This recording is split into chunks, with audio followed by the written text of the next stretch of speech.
This is the Bat Flip Podcast. Now here's your host, Damien, David, and Matt. Welcome in, everyone, to another Bat Flip Podcast episode. Damien, David, and Matt here with you today. We're going to talk about Rob Manfred's comments last night on Sunday Night Baseball about potential realignment and expansion. We're going to hit on some injury news. We've had some top prospects called up this week. We're going to talk about the Dodgers-Padres series we previewed last week.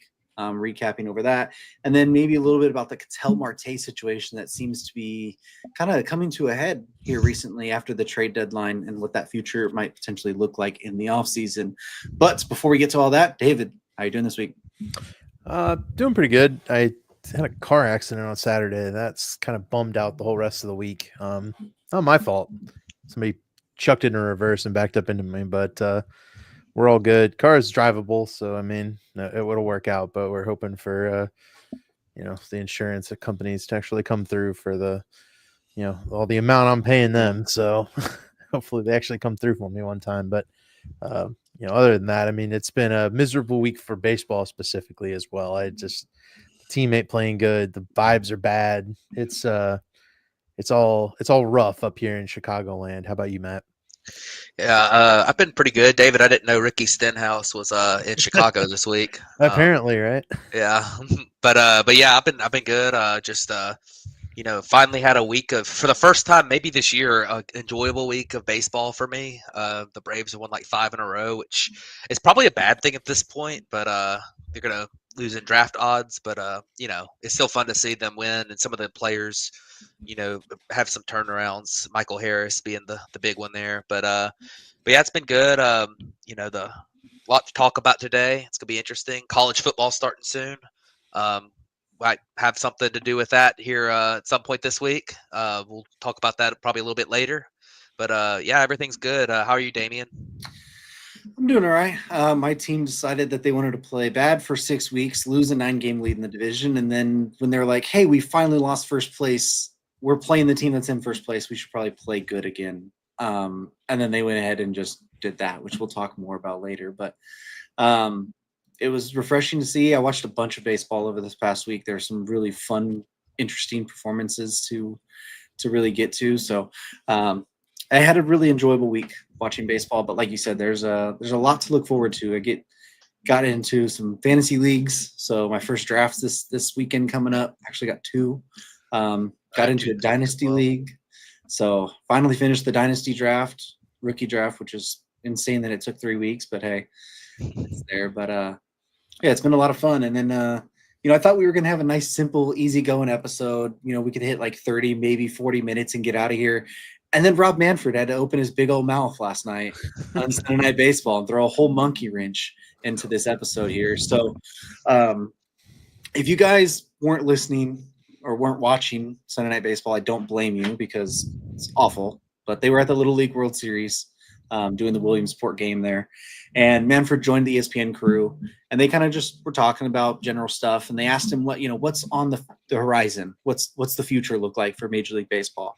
And he obviously talked about wanting some expansion, and then what with expansion probably brings some geographical realignment and some potential perks that could bring as far as less travel on players and potential easier postseason matchups for broadcast partners, which I just completely find absurd to even think about there. But, we don't have a ton to really work with just based off his comments and then a lot of speculation.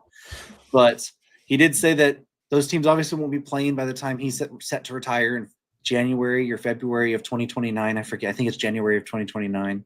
But he wants to get the ball rolling, have the cities picked, have the date when they're coming in, have what realignment's going to look like at that point. So, David, I know me and you were kind of the more two vocal ones going at it last night, a little bit at it. But when you heard this from him and from Manfred and his statements, what does that do for you? Really? Well, it's good for baseball. Like expansion is something we've been preaching that needs to happen soon. I think there's a lot of, you got a lot of teams that got, players that don't get signed, and you've got really good players in AAA kind of languishing a little bit.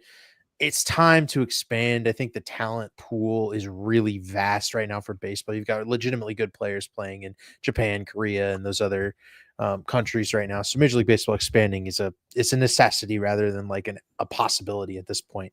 But when we're talking about like expansion, to me, that's the way he framed the comments. Yeah. Like they're gonna do away with the National League and the American League is kind of how that sounds to me, and we're gonna kind of evaluate how it probably divisions work in baseball Yeah. at this point. And I mean, we looked at the map. We were trying to kind of line it up last night. I think we're at kind of a general consensus. Like I even saw some videos today. Kind of, they had almost exactly what we had. A couple of different changes. I think the way with 32 teams is you're going to have 4 divisions. You're going to have like a West division with all the West Coast teams. I believe it'll include Salt Lake City as one of the options. Um, it- Maybe. it's tough, right? And that could also technically be a centralish team that plays kind of near Colorado as well. So Yeah. like those one or the other different ways.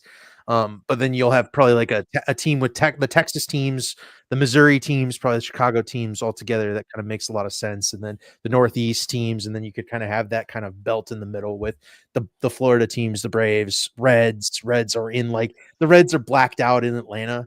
So it's like that makes sense that those would actually end up being together, and then like the Guardians and some of those other teams in the middle. But I don't. I like the idea of expansion, and I like the idea of realignment. But I think what you're going to run into is that he was talking about wear and tear stuff. You're gonna have some teams that are pretty far away from each other, playing each other a lot.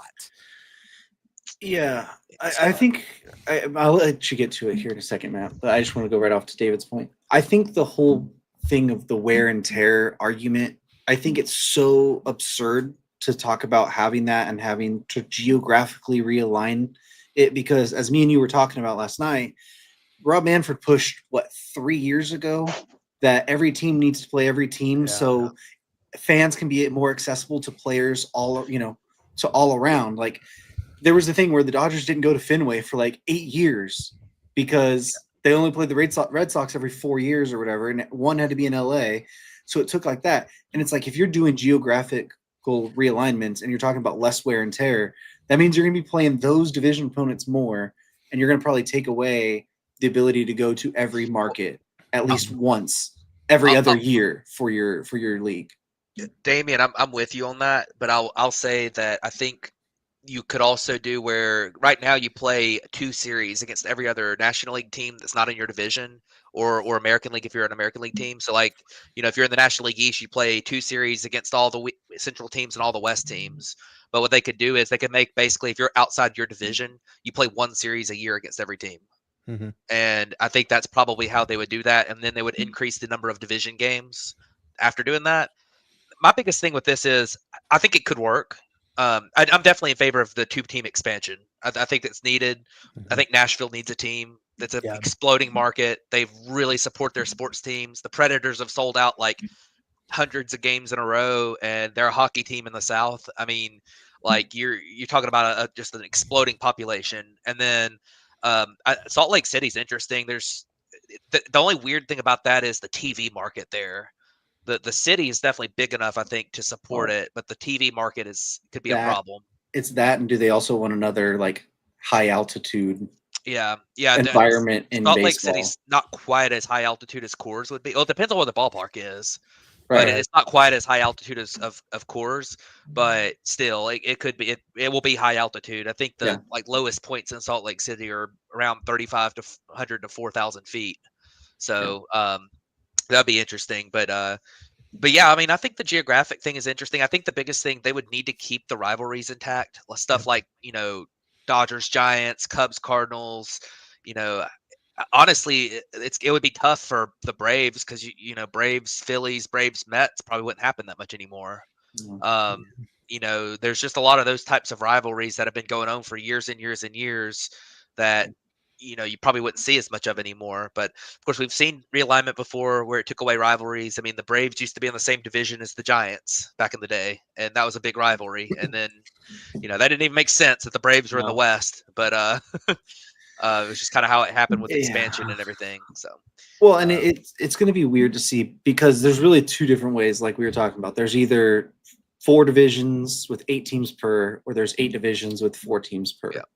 and how they do that, right?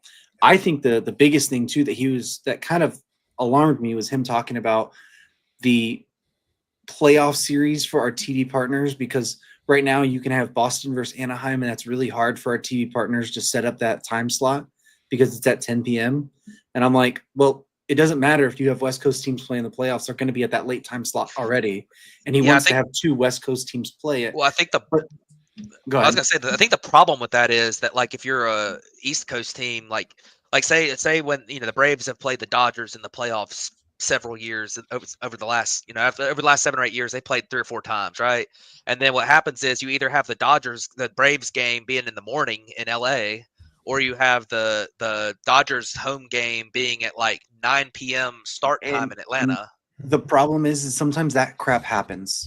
Yeah. Like trying to Right. pigeonhole where your playoffs are based off geography is absolutely stupid. Yeah. Trying to tell your fans, hey, we have to have a West Coast versus West Coast playoff because our broadcast partners don't like playing a game on the East Coast at 10 p.m. Like that's the point of like time zones are what time zones are. You can't say, hey, that's just not going to happen. Like it happens in every sport. Yeah. It is what it is. Like sometimes the East Coast team has to play late games here, and sometimes the West Coast team has to play early games over there. Like, trust me, it's not great that the Dodgers playoff game's on at 12 at noon, right? Yeah. Like if they're playing an East Coast team, it happens sometimes. Yeah. Like it is what it is, and trying to like directly force feed that way, it sounds asinine to me to try and force your postseason matchups to be based off geography, because then I feel like you're not going to get true matchups that really should happen. Yeah, right? I think like I say, I think the biggest thing that would be possible would be an Eastern Conference and Western Conference type thing, more so than where your playoff matchups are going to be split based off of that. I don't expect that to happen. I expect there to be some realignment where there's probably a little bit more geographic connection, like especially with the teams. Like there sounds like there's going to be another team in the South, so you might have enough South teams for like a South division, and then there sounds like there's going to be another team out in the Pacific Northwest ish.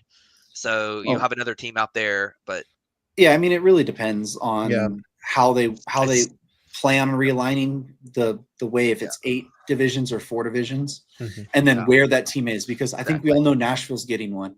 Then it's like, well, Salt Lake City, Portland, Charlotte, Montreal, and then like that's kind of the main 5 we've heard is like the secondary one. I'll say who knows where that other one. If it's going to be either Nashville or Charlotte. If Nashville doesn't get one, then Charlotte gets it. No. I'm considering Nashville getting one for sure. Right. So it won't be Charlotte then. That's two teams that are way too close together for new expansion teams. I mean, and the Braves will block that too, because that's 2 teams taking the Braves TV market away.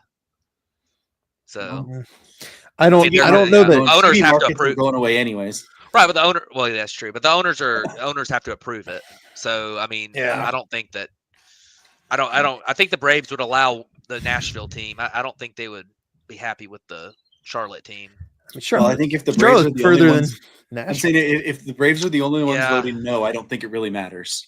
Right. Like at the end of the day, I think you could, but the way it would have to work would be to do the 8 teams by 4. That would I think entice being able to go to 2 markets, because you could theoretically do the 2 Rays and Marlins and give the Braves one of the new teams and have the other new team in the division with Baltimore, Washington, and Philly probably. I don't know. It's something to that, or I guess it would be the Reds, Baltimore, and because I think Pittsburgh would go with the Guardians, Detroit, and Toronto. Yeah, in that case. So I'm entirely of the opinion the Braves should get the Marlins, Rays, an expansion team in their division. Yeah, that's right. You should. I'm on board. As far as I'm concerned, too, we'll wrap up this point and move on here. I think we've all agreed expansion is something that we think should happen, right? Yes. But I also think right now the expansion shouldn't be the biggest issue that Rob Manfred is trying to push. He should figure out the CBA first. stop trying to force the players into a salary cap Yeah. because that's not going to happen. And second off, figure out how to get good owners into baseball and not have John Fishers and Stu Sternbergs and Bob Nuttings and owners like that before you start trying to expand your league and bring new owners in. Mhm. You need to find a way to fix your system first. I will before bringing say, when it comes to the new owners, the Smith family in Salt Lake City, I think they're behind. They're the team that they're the ones that own the Jazz and also the hockey team there. I think they're supposed to be really good owners, and they would be the ones that are behind the MLB team.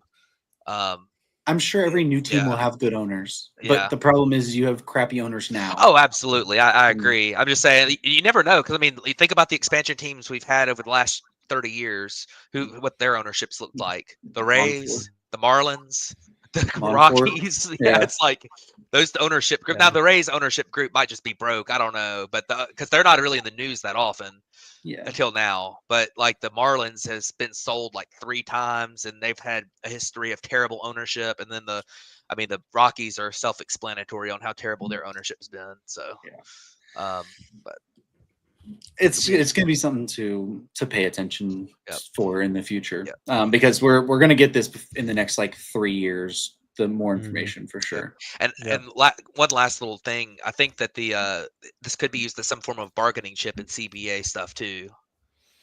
Definitely. So that's something that I think they're trying to get out ahead of it, as this is something that maybe everybody wants. I would assume the players want 2 more teams and 2 more locations they could go, more Major League Baseball jobs. More revenue. I mean, more revenue. Like it's a more revenue for the league. Like this is something that everyone probably wants. I would guess. So, that would definitely be some kind of a negotiating chip in that collective bargaining. So.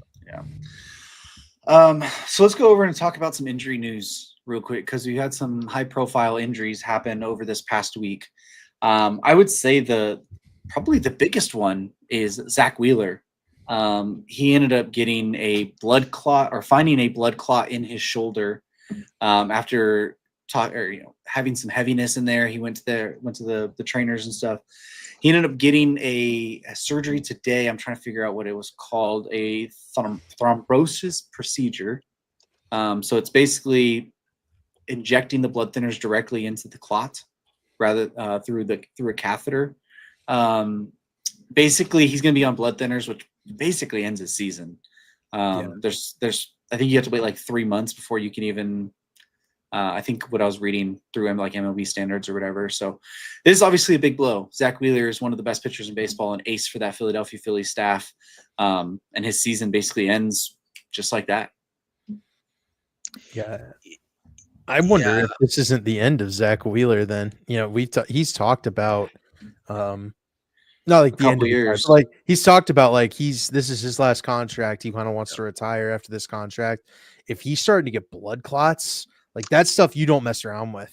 Like you said, right? Like blood thinners and stuff like that's health concern for living, not just like your baseball career. Like that's way more important. And I think Zach Wheeler is, especially given his comments regarding the contract and potentially being willing to retire and stuff, like that's a guy that we've seen what older pitchers make in free agency. Like he obviously doesn't care about the money and continuing to play. It's like if he's ready to be done in a couple years from now, this might very well change his mindset, because I'm kind of like, this is the kind of injury that like I would say like, dude, if you walked away, I wouldn't. That's it, man. Good job, great career, amazing work. I think it would suck. I would much rather see Zach Wheeler pitching in the playoffs this year, but like that's a personal decision that trumps everything over baseball and the sports and the city. Like if he needs to keep his health number one right here. So I hope he comes back. I hope he's able to recover fully, but this is rather easily the scariest injury we've had to talk about, because blood clots are no joke, very dangerous. Yeah, I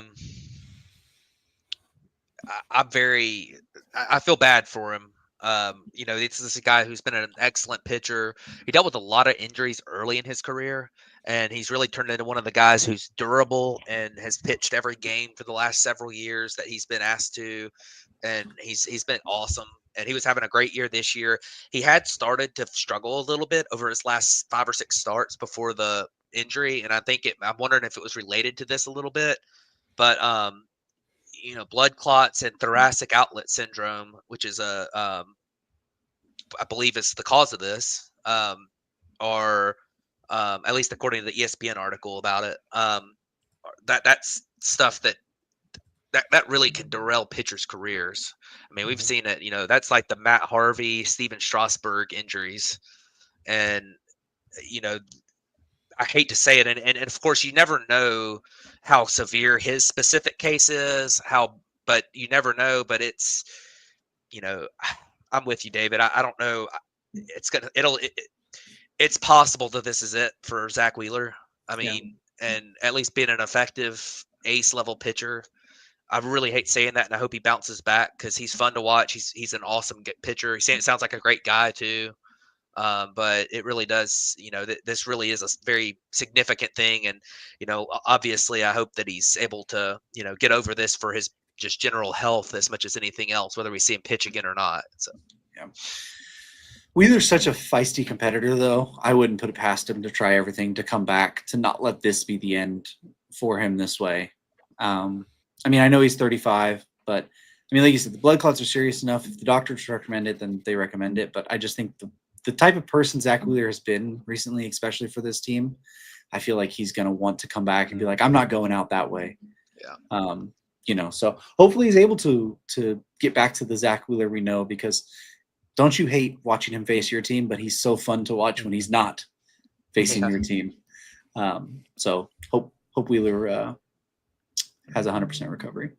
I did get the replacement. It will just be bringing Aaron Nola off the injured list and leaving Taijuan Walker in the rotation. Walker's been better, but not to the tune of, like, FIP doesn't believe he's been all that great, but ERA is much better. He's pitched better than he has in the last couple of years. So the Phillies get worse, but being so deep, that's not a markedly terrible loss, because Taijuan Walker's not going to pitch for you in the playoffs. Yeah. Nola came off yesterday. He kind of got lit up a little bit against the Nats, but his peripherals looked pretty decent.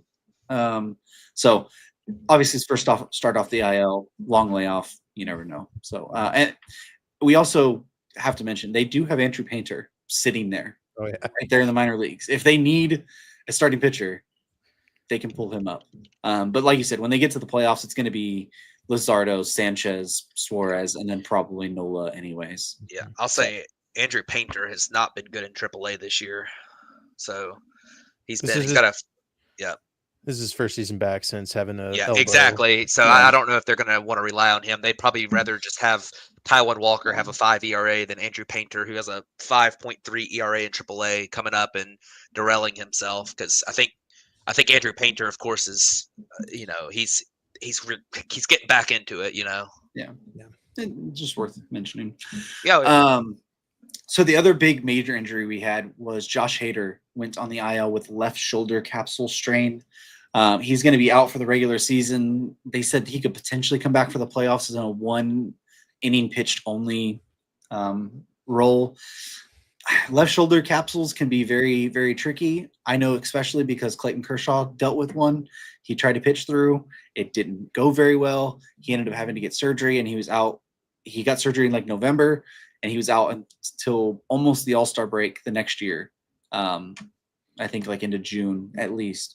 So shoulder capsule strains are nothing to play with here. And this is obviously a big blow to Houston, who we've already talked about a bunch about how that bullpen and pitching staff is kind of on the weaker side already. And then you lose your all-star closer right here past the deadline. There's nothing you can do about it. So David, what do you think about losing Hader? Yeah, this is bad. This is bad for Houston. They've also been playing pretty poorly offensively the last couple of days. I think in our polls this week, I put together multiple pitchers pitching against the Houston lineup. So they've just not been performing as well, and they're still in the division lead, wildly enough. this is just, it's not good for the postseason because it basically just leaves Brian Abreu as the only late innings high velo option. They've had some other guys step up. Bennett Souza has been really good. Yeah. You're going to tell me who is that, and I'm going to say I have no idea. Astros pulled him out of nowhere because they always do that. You think he used to be for the White Sox, but again, the only trustworthy guy that's been there before in the playoffs for Houston is going to be Abreu. And presuming Hader doesn't come back, I wouldn't mess with it. Again, another one of those injuries where like Josh Hader's going to want to pitch for more years after this. Like trying to come back just for a couple of playoff innings, even if you're making a World Series run, it's just not worth it if it costs you the rest of, all of next year, basically. Right. So I think that's, he's either going to they're going to need to see if he can get surgery or something, but not good for Josh Hader for the bullpen there in Houston. Yeah. I wonder if Houston's been very keen to have a reunion or two here over the last couple of years. The Verlander reunion, the Correa reunion. What about Ryan Presley sitting out there as a free agent? He was terrible for the Cubs this year, but I mean last year he was good for Houston. So apparently, I saw something that said that Houston has no interest in bringing Presley back. really, okay, Yeah. I didn't see that, but I mean that would make sense to me. At least bring him in on a minor league deal to go to AAA and see if he can fix something. And I mean that would make sense to me. But maybe Houston feels good about what they got. So Well, that, and I think there was also stuff about Presley was thinking about retiring okay. in his offseason already, That makes sense. and then he got traded. So I think he's probably just on the retirement train there. But I'll tell you though, I looked at Houston's bullpen real quick. It's a strong bullpen for what the numbers these guys are putting up. Steven Okert has a better strikeout to walk ratio than Brian Abreu and Josh Hader. Like he's been really, really strong. Abreu's been excellent. 1.61 ERA out of the bullpen is just nasty. Bennett Souza, like I said, 2.90 ERA. Brian King is a 3 flat ERA. And all of these guys have strikeout rates in the 1 per 9 innings at least, or 1 per inning at least. So good bullpen anyway. I think they're going to be fine. It's just like losing Josh Hader, like that's the biggest thing. Now it's you worry, is that foundation going to crumble without their kind of main guy? And the last, I guess you did mention he could be back in the playoffs. It sounds like that's actually a real possibility. Yeah. How effective he is, as you said, we don't know. Shoulder injuries are weird, but yeah. Shoulder injuries are nothing to play with for pitching. That's for sure. So quick other few injuries that we had so we can move on. Michael King had a knee issue. Sounds like a possible hyperextension due to some mechanic stuff. He already got that drained. Sounds like he'll be back after a minimum stay on the IL, it sounds like. Chase Burns has a flexor strain, grade 1 flexor strain, but he's already back throwing. Sounds like it's going to be close to a minimum, if not a little bit longer. And then Marcelo Mayer had wrist surgery, and he is out for the year. That's an injury he's been dealing with already on the IL, but there were some thoughts that maybe he could come back late in the season and help their chances out of playoffs and into the playoffs. But so he ended up getting that wrist surgery and is out for the year. So any of those that highlight anything for you?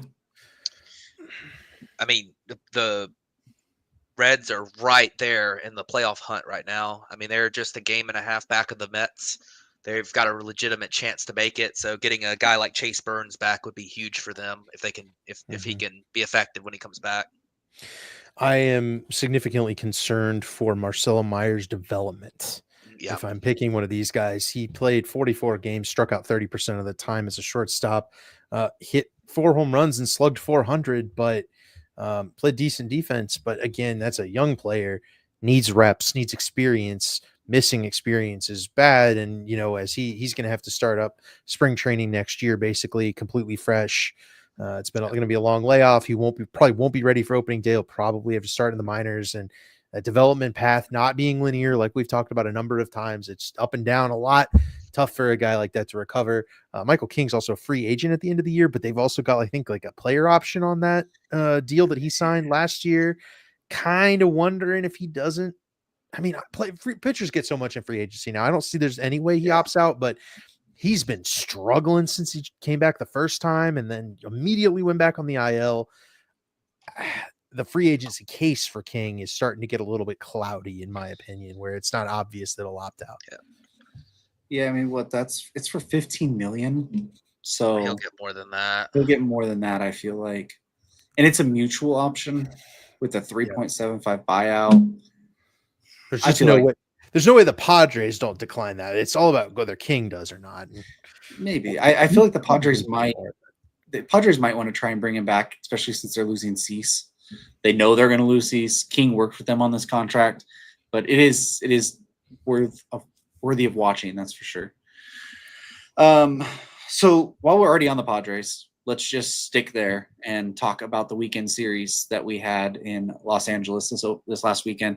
So we previewed it last week that the Padres and Dodgers were into the big 3-game series in LA. Dodgers have been scuffling. By the time we got to that series, the Padres actually had the NL West lead for, I think it was 1 game at that time going into Friday's matchup. And Friday's matchup was a good game. It was a 3-2 game. Dodgers ended up pulling it out. The Padres took the lead early in the second. Dodgers came back in the bottom of the third, got 2 to make it 2-1. Got an extra run in the 7th, and then Padres scored 1 in the 8th. But over there, it's a really close game, but nothing really too special. Then Dylan Cease really struggled on Saturday. I think he had 4 walks in the first inning or something. The Dodgers basically scored 5 runs on 1 hit. One of those was a drop. It was an error that was dropped by Jackson Merrill in center field that really should have been his ball, but him and Tatis had some miscommunication. But the Dodgers went on to win that game 6-0. And then on Sunday, it was Yu Darvish versus Tyler Glasnow. The Dodgers ended up winning that game 5-4, but it got really close late. The Dodgers bullpen, which has been faulty, started showing those cracks again. And they won, actually tied it. Then in the bottom of the 8th, Mookie Betts hit a homer off of Robert Suarez to give them the lead, and they held on to win 5-4.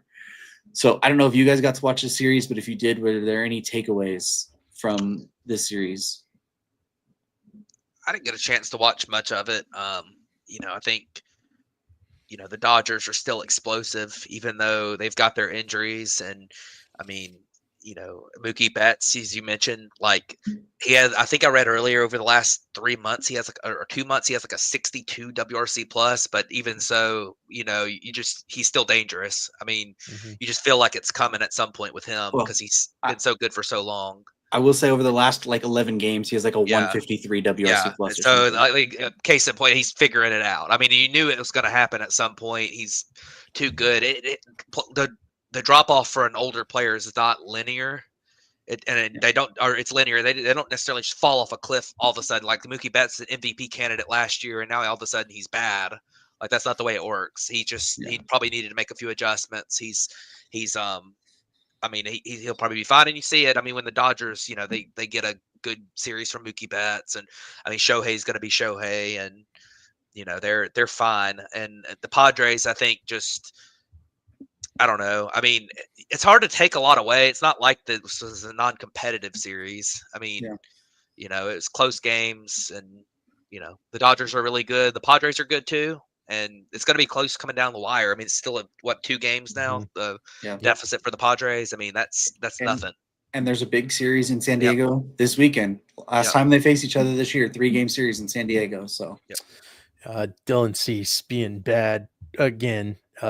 Is the big takeaway for me. That's a guy he was getting rumored for the trade deadline, and I was, ultimately I wish my team would have done something, obviously. So I can't necessarily speak to, they shouldn't have traded for Dylan Cease, but I was vehemently against paying the price for a Dylan Cease because he's got the pedigree of a Cy Young caliber pitcher, and the Padres were always going to be trying to make that price the attainable reason. That's why he didn't get moved. And I'm very glad that my team didn't move for that guy, other than the fact that they've played like absolute crap and really needed to make a move. The Dylan Cease thing, I mean, he's got a 4.6 ERA on the season. The peripherals look much better than that, but Dylan Cease has done this where every other season he's kind of got the bug of the numbers don't really match. And I tend to believe like a player is who he is in that season. It seems like Dylan Cease is able to like match his peripherals one year and he just doesn't get it the next year. I don't want any part of Dylan Cease right now. He's got to be better than that. He is better than that. He's got to perform better than that if the Padres are going to catch the Dodgers. And so that's my takeaway right now is Good thing that, a team that he didn't get moved, but he didn't get moved because other teams are seeing this and they don't want any part of a 4.6 ERA, trying to lead their team down into the playoffs. Yeah, I'll say Dylan Cease is one of those guys whose stat lines are going to be a little bit more volatile because of the walk rates. Yeah. Mm-hmm. I mean, in a little bit of a similar way to Blake Snell. Right. He's obviously doesn't have the 2 Cy Young awards like Blake Snell does, but it's, Blake Snell's had these up and down years like that because he has incredible strikeout stuff, but he has a high walk rate. He always has. It's kind of a similar. It's like a righty Blake Snell a little bit. Also a Padre. There you go. Yeah. So it's just.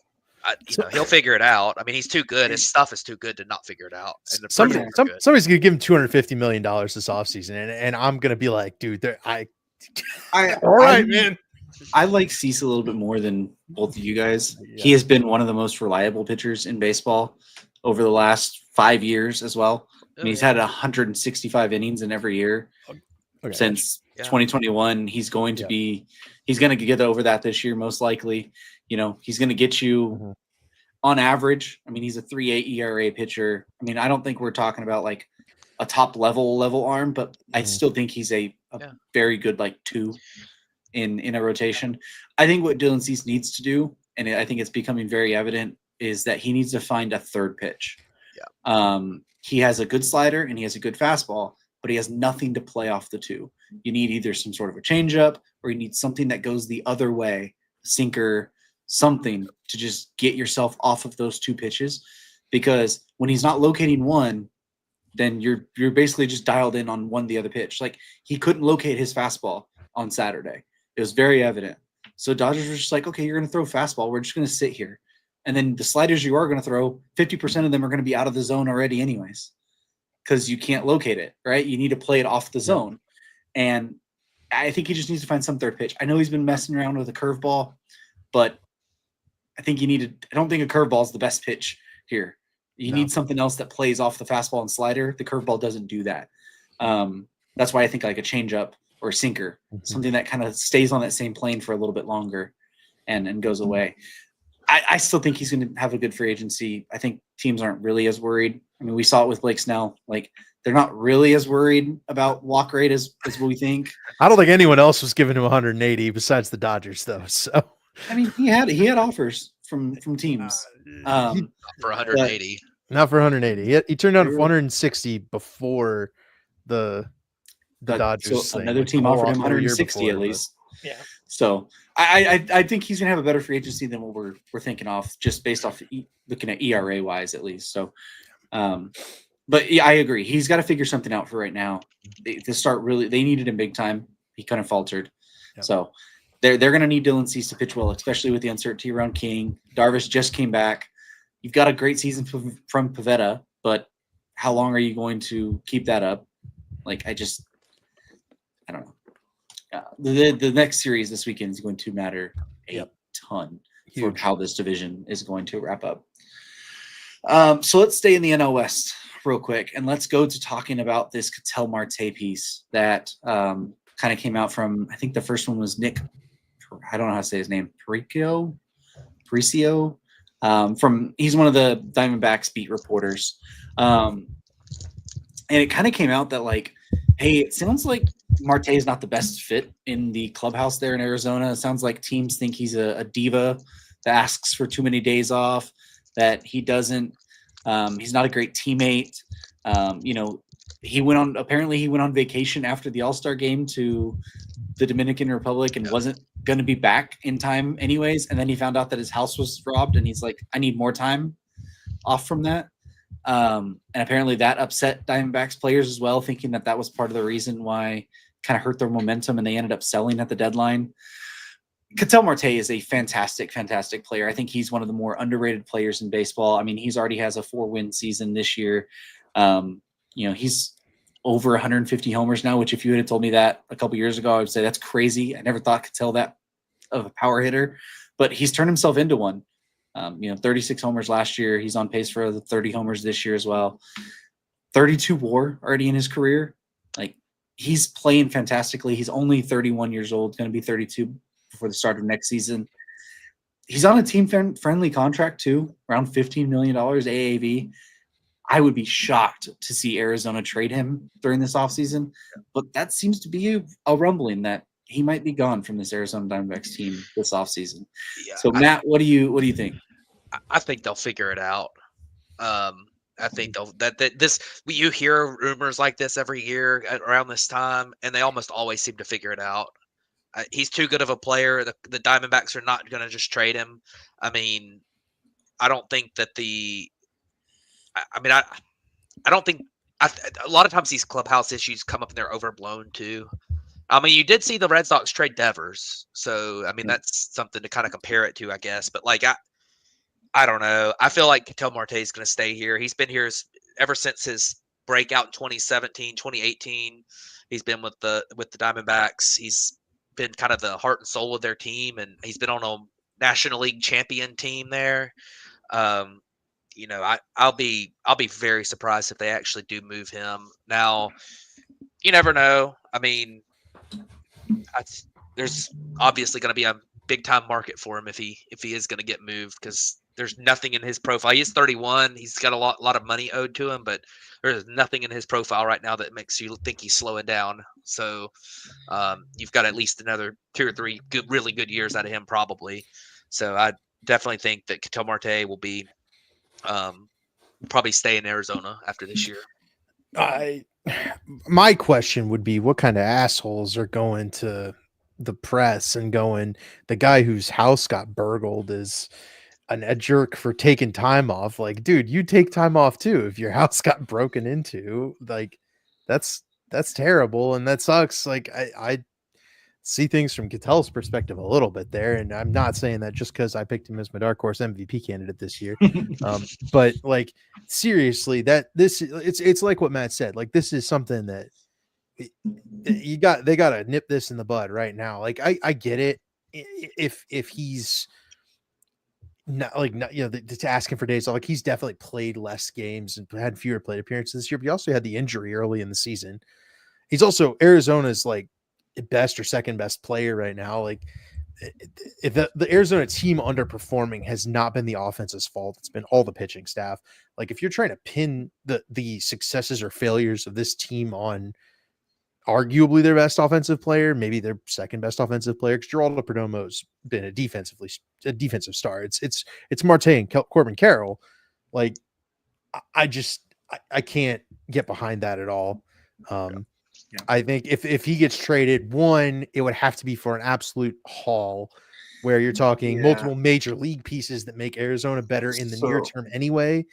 Like, it's not going to just be for prospects, and there's just no way it works. Get the demon out of the NL West. I'll tell you that. Get him out of there. All right, that guy crushes the Dodgers. Get him out of there. He crushes everybody. Well, yeah, but especially the Dodgers. The only I think they work it out too. I don't think he ends up getting traded. It would be a little bit of a shocker, but like you said, we've seen these type of moves potentially happen before as well. The one thing, and I'm not saying it makes a ton of sense. All right, so let me get through it before you scoff at it here. They do have an infield logjam, especially with prospects coming up. Like, Blaze Alexander has played really well. Tim Tawa is a guy they're really highly regarded. They do have Jordan Lawler, and it looks like Geraldo Perdomo, who already signed an extension, is their future shortstop, right? So you do have a little bit of a logjam on the infield. If you feel like those guys, not saying they're going to match Ketel Marte's production, don't get me wrong. If you feel like those guys can be serviceable enough at that role that you're giving them, and someone offers you a very high upside pitcher, right? Like, this team needs pitching moving forward to the future. They're probably going to lose Gallen. Merrill Kelly's gone. Eduardo Rodriguez has not worked out. Corbin Burns got surgery. You traded Jordan Montgomery. Brandon Pfaadt and Ryan Nelson haven't lived up to their prospect status either. If you get a haul pitching-wise that you feel like can make your team very good on that side of the ball, that's where I think it might get interesting. Now, who is that? Who is that for? I have no idea. That's just me speculating that you do have a little bit of an infield logjam. They're not going to replace the production-wise, but if you get some high-level pitching that can come in and be impactful, like high level for you, that's maybe where it gets a little interesting for Arizona. Yeah, I understand that. Honestly, and when you're evaluating a potential trade like this, it really depends on what the return is. Because if they That's went got a exactly. like an ace level pitcher Yeah. that's in their early 30s, then but that's you just don't see that type of trade happen very often at all. Mhm. I mean, you just don't. Like if a team has an ace, they're not going to trade him. I mean, if Right. as long as they're a contending team, and if and a non-contending team's not going to want Ketel Marte. I mean, because he's 31 years old, and by the time the White Sox, for example, are contending, then he'll be 35, 36, and he probably won't be as good as he is now. He probably won't help as much. So it's just hard to imagine a team. I mean, the only times I could think of are like if like coming into this year, the Padres trading Cease with an extension or something like that.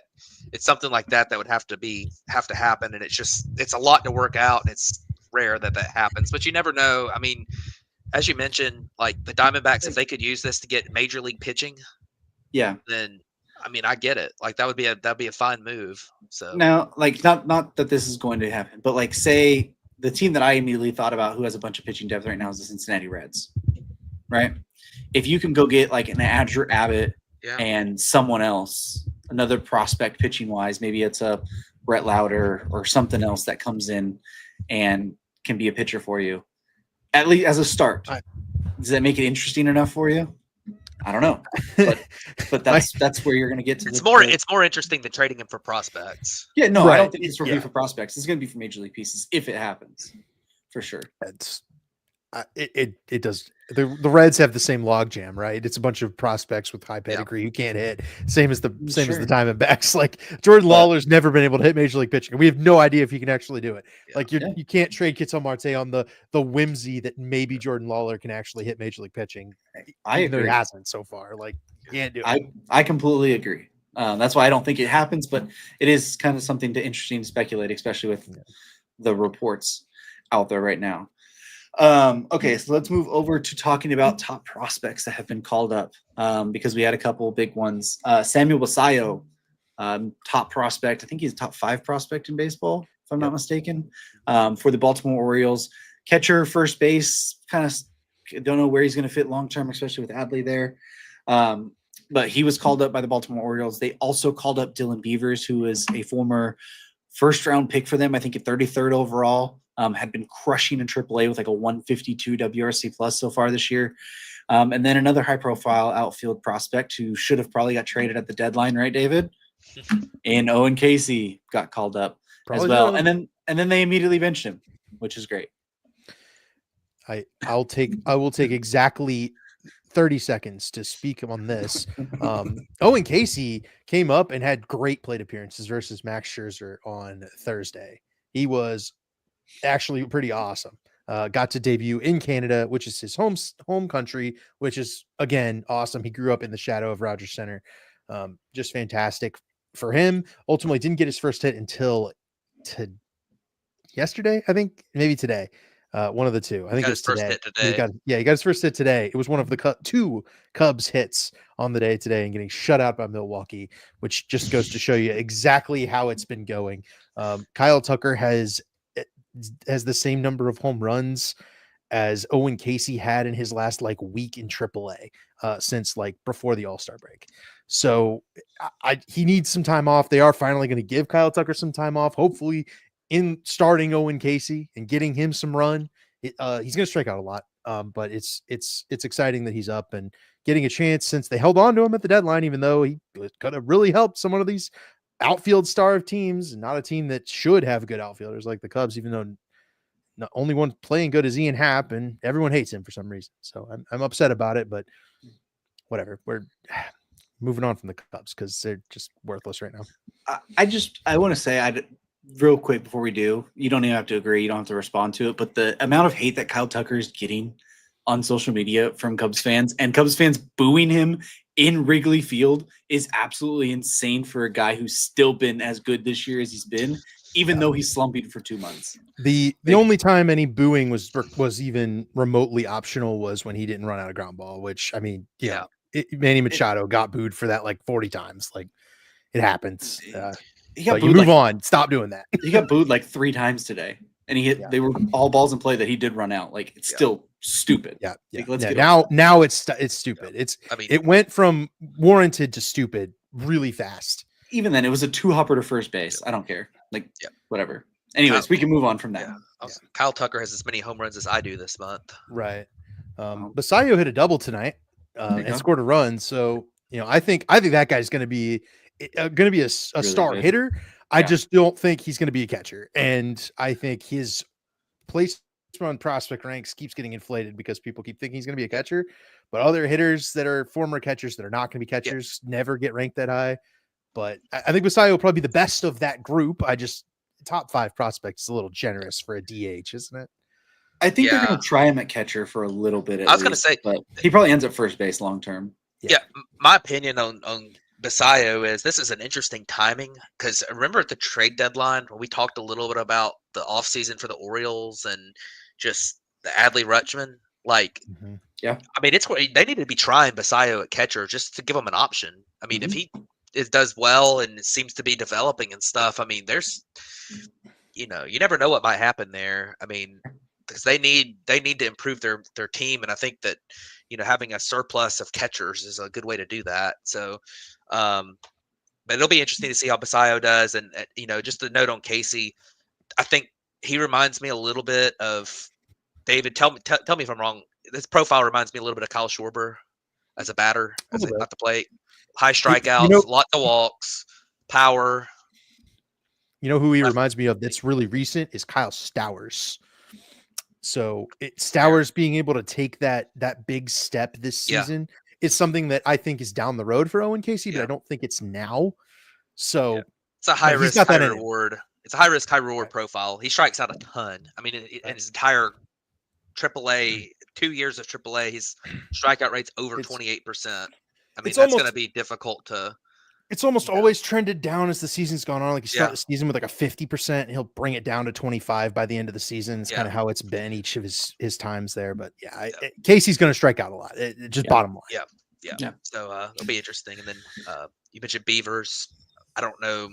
I don't know too much about him. I mean, he was killing it in AAA. So it'll be interesting to see what he's able to do. It sounds like he's more of probably a contact guy, has some speed. So lefty platoon guy. Yeah, he was hitting. He did hit a lot of home runs in AAA this year. He's got 2 hits and a walk and an RBI tonight as well. So Orioles rookies are having a great night today. They're winning 4-0 over the Red Sox right now. Yeah. Beavers will probably be like a 20-ish homer guy. Yeah, and he might hit you like 250 or so, or right around there. But if you're wondering why prospects calling up are big deal at this moment, it's because they're past the PPI requirements. So none of these players will most likely lose their rookie eligibility as they has spent right close to the amount of days. I think Casey was like right at the 45-day mark, maybe 44 mark. There you go, Adam. I agree. Yeah. Cody Bellinger.